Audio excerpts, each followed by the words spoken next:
Bendito sea el Dios y Padre de nuestro Señor y Salvador Jesucristo, que nos ha dado la oportunidad una vez más de poder respirar, de poder tener la vida y de poder disfrutar de las bendiciones que el Dios del cielo nos ha dado a cada uno de nosotros. Quiero mandar un saludito siempre a todos los amigos, hermanos en la común fe y familiares. Que la gracia de Dios nos acompañe siempre, todos los días de nuestras vidas, porque de seguro, mis amados hermanos, la vamos a necesitar. Hoy quiero hablar de los 8 del Génesis. Es interesante cuando nosotros encontramos en la Escritura este número 8. Y quiero que vaya conmigo a la Escritura en el libro de Génesis, en el capítulo 6 y el verso 9. Un dato curioso que está aquí. Y dice así la Escritura en el nombre del Padre, del Hijo y del Espíritu Santo.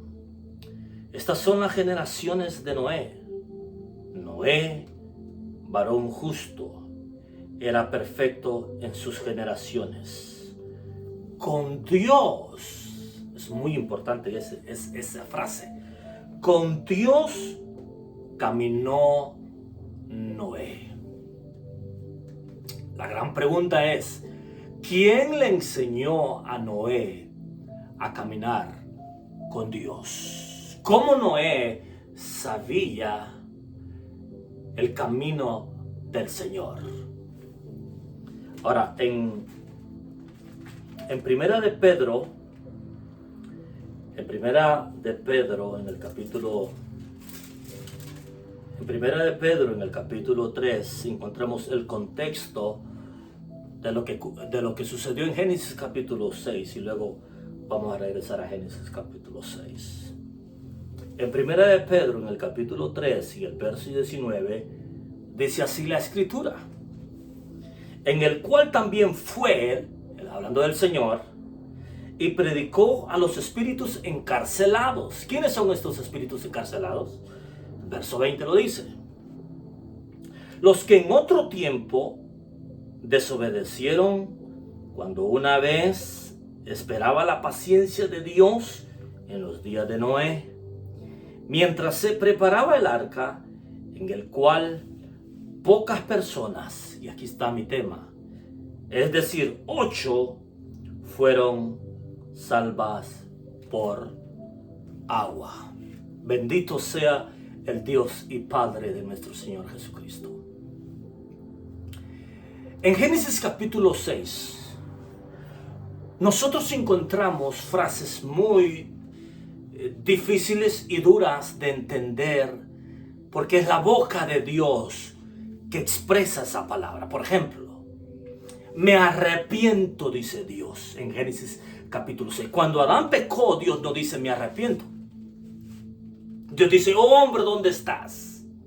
Pero en Génesis capítulo 6, el Señor declara por primera vez en esos años de humanidad, donde los hombres vivían de 900, casi los 1000 años, el creador del hombre dice, me arrepiento de haber hecho al hombre.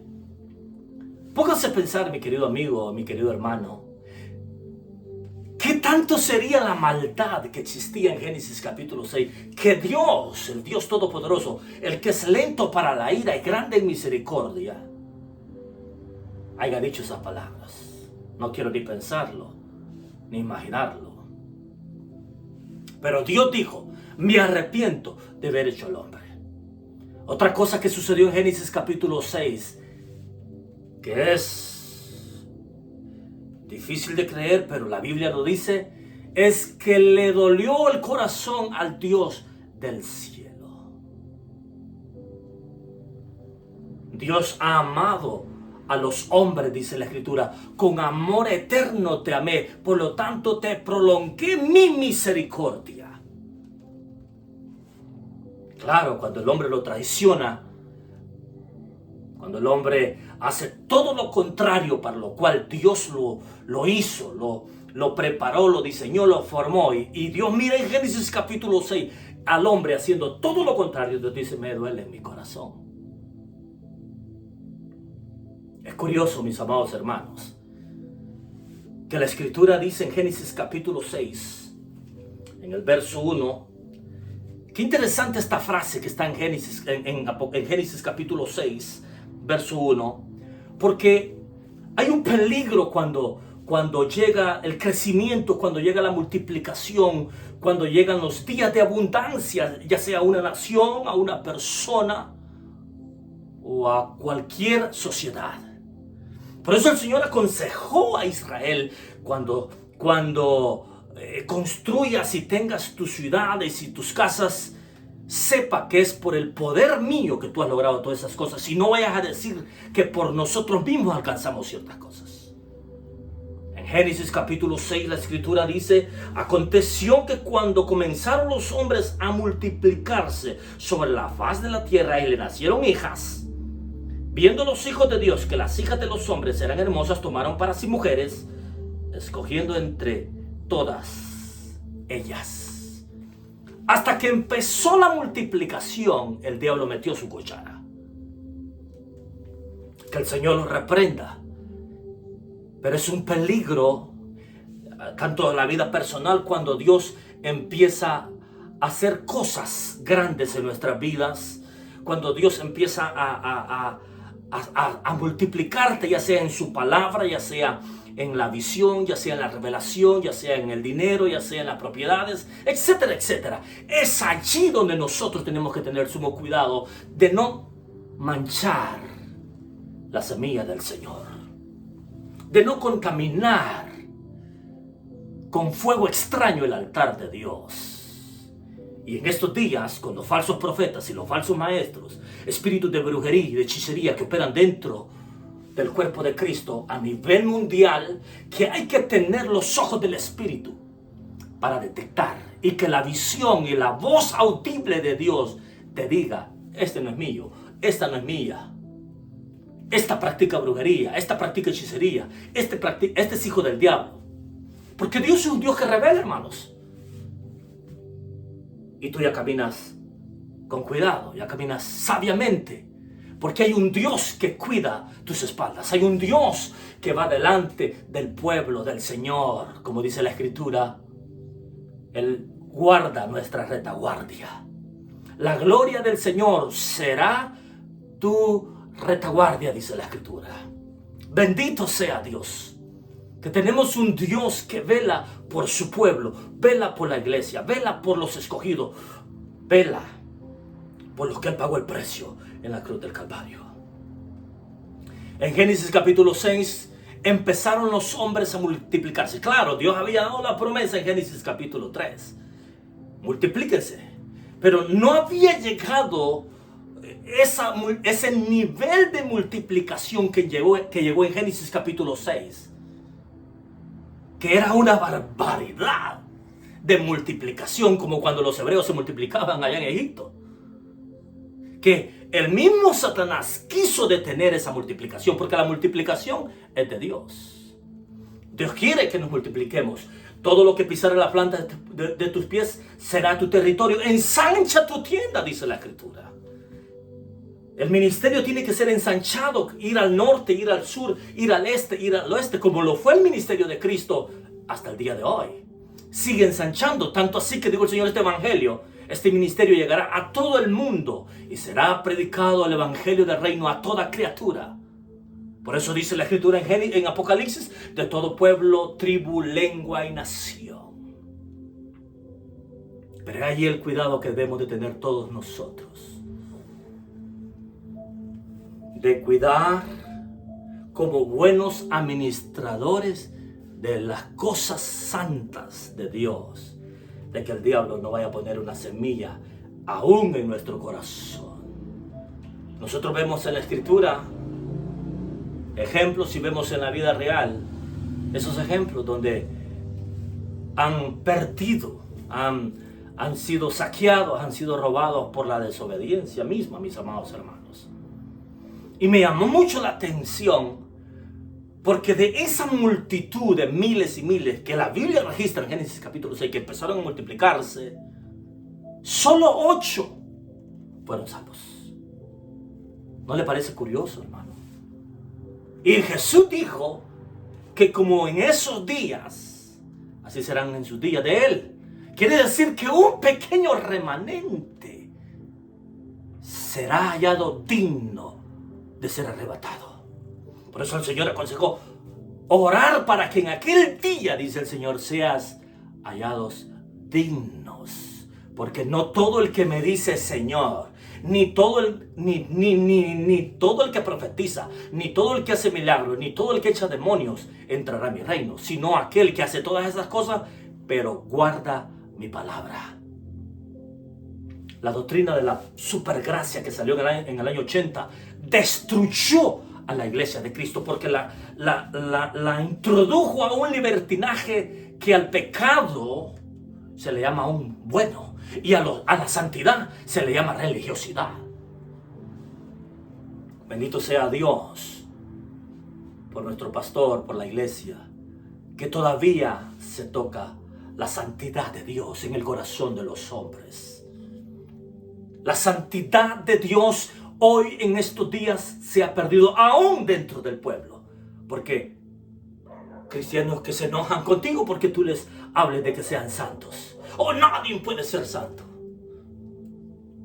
Claro que sí. La obediencia te hace santo. Obediencia quiero y no sacrificio, dijo el Señor. Y qué lamentable que el Señor haya dicho que así será en su venida. Quiere decir que con un remanente Dios ha trabajado. Dios empezó con un pequeño, con una pareja. Dios empezó con una familia, con Abraham. Jesús cuando vino a la tierra empezó con 12 su ministerio. Dios necesita un grupito. Con Gedeón ocupó 300 Dios para destruir un tremendo ejército. La pregunta clave es, en Génesis capítulo 6, verso 9, que había un hombre llamado Noé que caminó con Dios. Caminaba con Dios también. ¿No le parece eso raro? ¿Quién era el que había caminado con Dios antes de Noé? Enoc. Y según los rabinos, según los estudios, Enoc conoció a Noé. Y los hijos de Noé, Sem, Cam y Jafet, dice la historia judía, que Sem conoció a Abraham. Y estuvo Abraham con Sem aproximadamente 39 años, siendo discipulado por Sem, el que tenía la promesa del Mesías. Set, Enoc, Noé, Sem, Abraham, Isaac y Jacob. Por eso Abraham pudo discernir entre los dioses falsos de Ur, de los caldeos de su padre, y el Dios verdadero, porque Abraham no podía conocer al Dios verdadero o a los dioses falsos si no conocía al Dios verdadero. Maravilloso Dios. Y ese Dios se le reveló a Abraham y le dijo: tú me conoces a mí, Abraham, que yo soy el Dios verdadero, por lo tanto sal de la idolatría, sal de la casa de idolatría y vete a la tierra a la cual solo mi nombre será adorado. Aleluya. Para hallar gracia delante de Dios es necesario caminar con Dios. Y eso fue lo que hizo Noé. Noé dice que era Noé perfecto, era varón justo en sus generaciones. No puede ser una persona justa si no hace delante de Dios lo que es justo. No puede ser una persona madura o perfecto, es maduro o recto en sus generaciones si no conoce el camino del Señor. Necesitamos conocer el camino del Señor. ¿Cuál es el camino del Señor? Su palabra. Jesús es la palabra, Jesús es el logo, pero Jesús es el rema, Jesús es la revelación más grande que Dios tiene, su palabra. Santifícalos en tu palabra es la verdad, dice la Escritura. Y Noé halló gracia delante de Dios, porque Noé caminaba en los caminos de su Dios, en los mandamientos de su Dios, en las ordenanzas de su Dios, como lo hacía Abraham, porque la Escritura lo revela. Y con pocos, Dios siempre hace cosas grandes.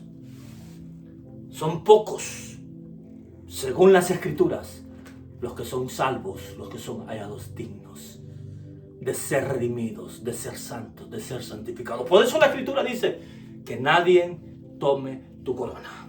Y como dice Pedro, solamente 8 de aquella gran multiplicación de hombres y mujeres que empezó a surgir en Génesis capítulo 6, solo 8 fueron salvos. Uno es Dios. 2, podrán andar 2 juntos, podrán andar 2 si no estuvieran de acuerdo, unidad. 3, la Trinidad. 4, la cuadrimensión de Dios. 5, número de gracia. 6, número de hombre. 7, número perfecto. 8, número de un comienzo. Dios te está llamando hoy a ti y a mí. Dios te está llamando. Tú que no le conoces. Dios te está llamando. Dios te está dando oportunidad, porque así como Dios enjuició a esa generación, porque este es el punto. Los 8 de Génesis. ¿Por qué los 8 de Génesis? Sí, porque esos 8 de Génesis fueron los únicos que fueron salvos. Un pequeño remanente de aquella gran multiplicación, porque Génesis capítulo 6 dice: y aconteció que cuando los hombres comenzaron a multiplicarse sobre la faz de la tierra, vino la mixtiadera, y de esa multiplicación solo 8 fueron salvos. Ahora, mire Judas en Judas dice una frase muy importante la Escritura. Judas, verso 14, dice: de estos también profetizó Enoc, séptimo desde Adán, diciendo: aquí vino el Señor con sus santas decenas de millares. ¿Para qué vino el Señor así? Hablando del futuro, hablando de lo que viene.